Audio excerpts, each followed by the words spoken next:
Michalis, do you remember the moment or period of time in which you knew you wanted to become a violin maker? I was playing violin since a child.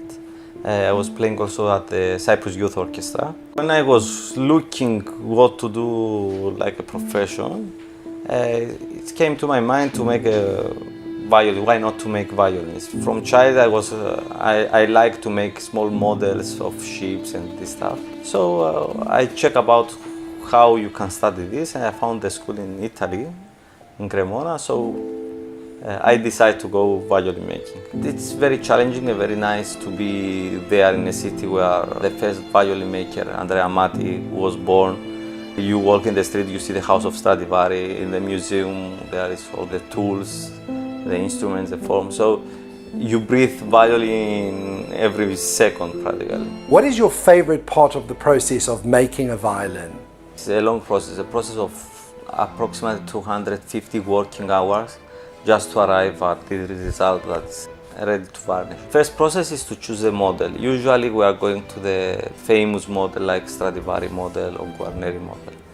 Then you choose your wood, and then it's a process that slowly you take your model, you make the ribs the size of the violin, you model the top and the back, you cut and start carving and build the violin slowly.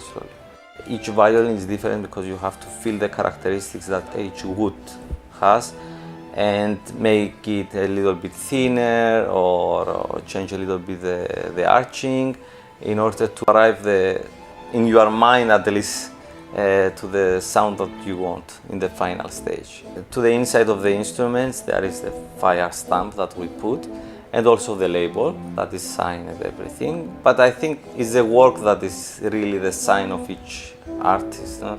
Because if take my violin to Cremona, they will say, this is made by Michalis. No? It's characteristic, maybe small things that for normal people are not visible, but for a professional, he can understand who made each violin. No? I am following the traditional Cremona violin making, that even few workshops in Cremona, they don't follow it anymore because it's a slow process to make the violin. So I stuck to the tradition. It's a mixture of understanding the violin, the technology of the material, chemistry for the varnish, for example, and then put everything together by the hand, by making it. So the last violin that I sold, it was in a young girl that is 15 years old but very talented.